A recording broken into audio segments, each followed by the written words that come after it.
बस हमारी प्रार्थना है, हमारी भारत सरकार की जो सेवा मिली है, यही भगवान की पूजा है। भगवान ने दी ना, आपको योग्य समझा, आपको सेवा दी। बस इसको भगवान की सेवा समझते हुए, नाम स्मरण करते हुए अपने कर्तव्य पथ पर डटे रहो, यही पूजा है। अर्जुन जी ने भगवान से कहा, मैं सन्यासी होकर भिक्षा का अन्न पा करके भजन करूंगा, पर युद्ध नहीं करूंगा। श्री भगवान ने पूरी गीता इसी बात पे सुनाई कि तुम्हें युद्ध करना है, संन्यास लेने नहीं। तुम छात्र धर्म से युक्त हो, तो भगवान ने जिसको योग्य समझा, जिस योग्य, उसी योग्य से ये सेवा सृष्टि की दी है। तो आपको भगवान ने ये उच्च पद दिए हैं। तो आप हमारी भारत सरकार की सद्भावना से युक्त होकर, सद्भावना और असद भावना, असद भावना होती है संसार की भोग सामग्रियां, रुपया पैसा, ये सब असद है। इसकी प्राप्ति के लिए पद का दुरुपयोग करना।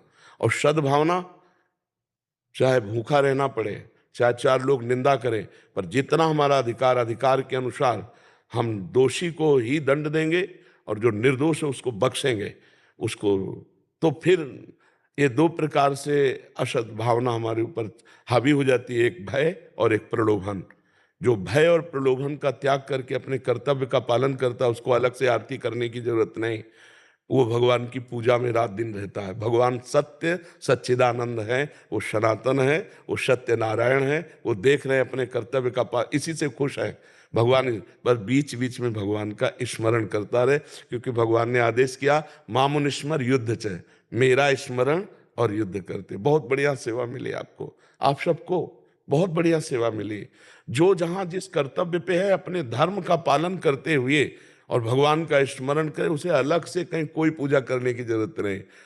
बाण ही, अर्जुन को बताया कि बाण ही तुम्हारी पूजा है। भीष्म जैसे परम पवित्र अधर्म के पक्ष में हो गए तो मरवा के गिरवा दिया।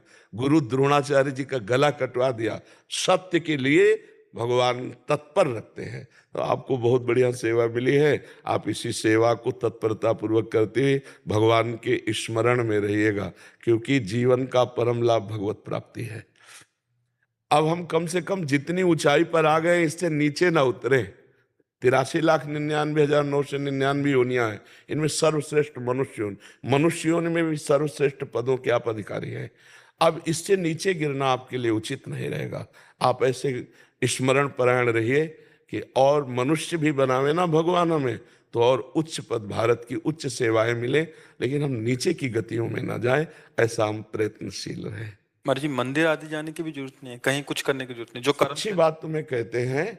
अगर इन सब हृदयों को हम मंदिर मान करके देखते हैं ना, हमें कहीं जाने की जरूरत नहीं है। आप सच्ची कह रहे हैं कि भगवान जब सर्वत्र हैं तो यहां भी है, भगवान सब में है तो इनमें भी भगवान है, भगवान सब समय है तो इस समय भी भगवान है, भगवान सबके हैं तो मेरे भी हैं।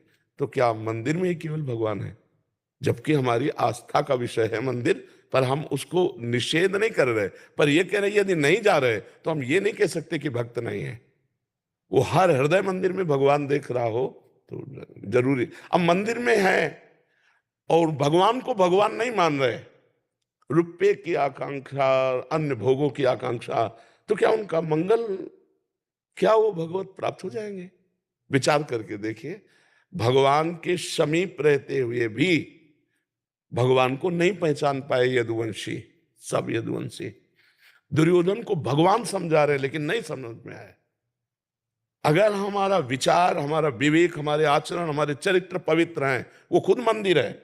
वो जहां बैठे, तीर्थम तीर्थी कुर्वंत तीर्थानी।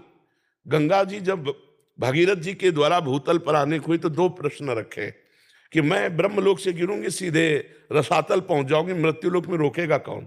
और दूसरी बात, मृत्युलोक में बहुत पापी लोग हैं, बहुत पापाचरण करते हैं, वो जब मेरे में अवगाहन करेंगे तो मैं मलिन हो जाऊंगी, मैं कैसे पावन होंगी?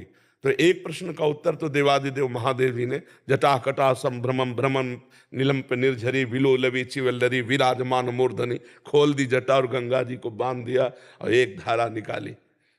दूसरे प्रश्न का उत्तर भगीरथ जी ने दिया, स्वयं दिया कि जो निरंतर भगवान में स्थित अपने कर्तव्य का पालन करने वाले महात्मा जन है। महात्मा का मतलब किसी भेष से संबंधित नहीं है, महात्मा का तात्पर्य चरित्र और उद्देश्य से है। देखो विभीषण जी राजमंत्री हैं, रावण के भाई हैं, और भगवान के सामने कोई साधु वेश में नहीं खड़े हैं। उसी राजमंत्री पद से लात मारा रावण ने तो आए, तो भगवान क्या कह रहे हैं, तुम सरीखे, भगवान ने यह भी स्पष्ट कहा, तुम सरीखे संत प्रिय मोरे, धरो देह नहीं आन्य हो रे।